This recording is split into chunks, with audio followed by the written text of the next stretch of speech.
Chinese investigators apprehending another senior manager at Evergrande. Let's find out what's happening there. But first, I take you over to the Netherlands, where we find our Rapiwa Madzena. We've sent her north. She'll tell you quickly why she's there. Rapiwa, before you talk about Asia and the latest news from there, Rapiwa, why are you in the Netherlands? Morning.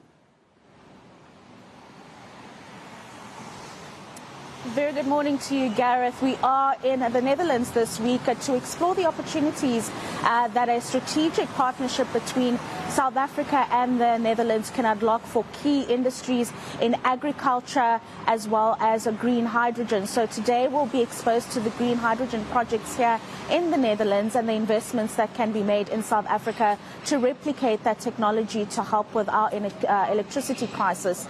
So we'll be heading over to the port of Rotterdam, where a lot of that infrastructure is currently located, and then we'll also be meeting His Majesty Willem-Alexander tomorrow, and that's ahead of his state visit to visit President Cyril Ramaphosa in the week of the 18th of October.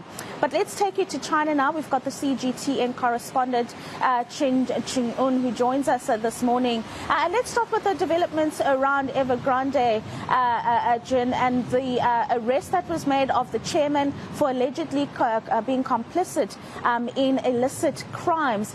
Tell us about the developments with Evergrande and the cleanup that's happening. All right, thank you.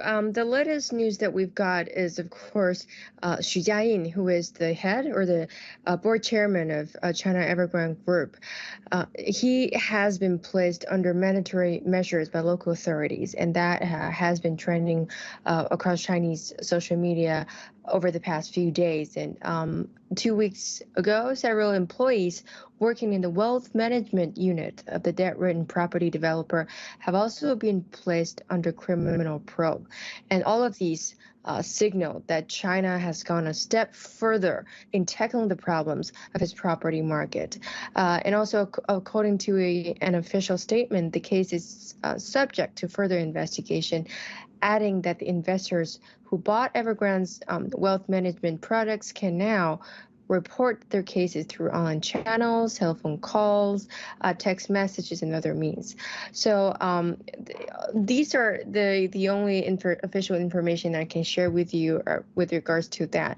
But what we do know, of course, is that the official, the Chinese government's put to the aim of minimizing the losses of home buyers, the primary consideration, the priority when it comes to handling the Evergrande case.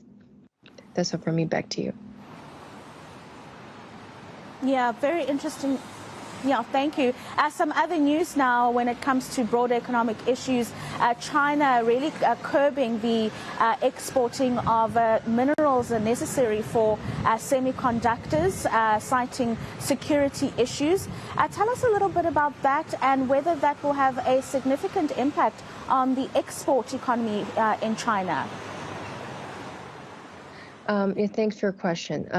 Yes, indeed. China's Ministry of Commerce said earlier that it would impose export controls on gallium and germanium from August. And these two rare metals are used in semiconductors, satellite imagery sensors, and light-emitting or LED and other applications. But the Chinese official said these are export controls, not export prohibitions. Restrictions. And so under these controls, exporters must obtain a license to ship several forms of the metals overseas, which requires details of end-use applications. Though China has not given more details on how the process will work, its Commerce Ministry said that there had been no applicants so far.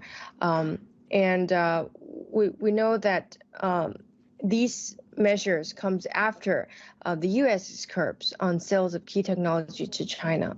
So it's widely seen as a retaliation for the U.S. curbs. And also the Chinese Foreign Ministry has for many times reiterated that it would put national security on the first. Yes, so we'll keep you updated then. Okay, and then let's take a look at a conference that manufacturers of electric vehicles showcased what they were able to produce in a global electrical vehicle conference that took place in Beijing. Opportunities there for the EV market, especially because it's growing. I'll give you an example here in the Netherlands. They are quite popular, so the demand, I suppose, in the years to come is going to keep growing. Yes, we know that the sales of Chinese EVs manufactured by automakers like, Xiaopeng, NIO, and Li Auto surged. They all surged in September. And that result underscores a booming Chinese EV market. And if you look at the figure now, more than a fifth of car sales in China are now fully electric.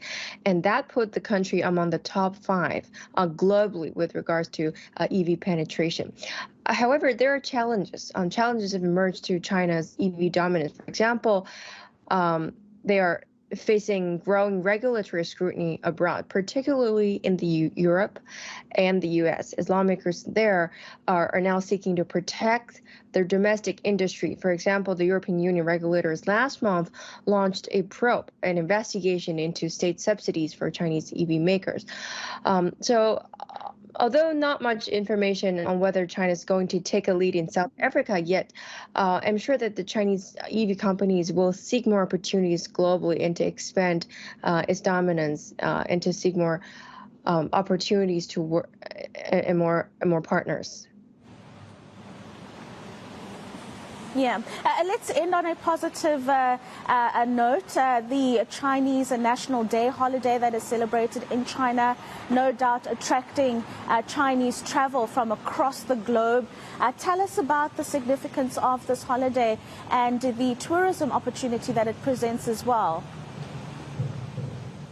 Yes, thanks for your question.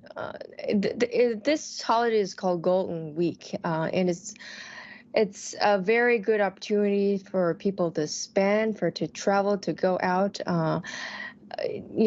For example, the city where I am now, the capital city of Beijing, according to the government officials, the city's scenic areas received more than 6.8 million visitors during the first 3 days of the National Day holiday. And that is up more than 60% year on year.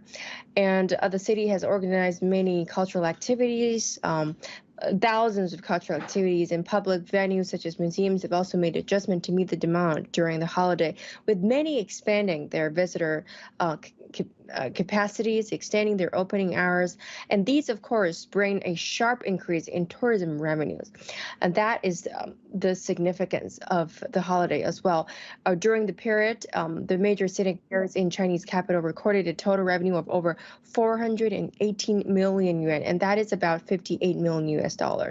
And over 100 key enterprises, including department stores, supermarkets, specialty stores, and catering services, have all reported a total sales volumes of over 3.8 billion yuan over the past few days, and that is more than 18% year on year. So we see that it's a really big boom for a big stimulus for the China's economic recovery.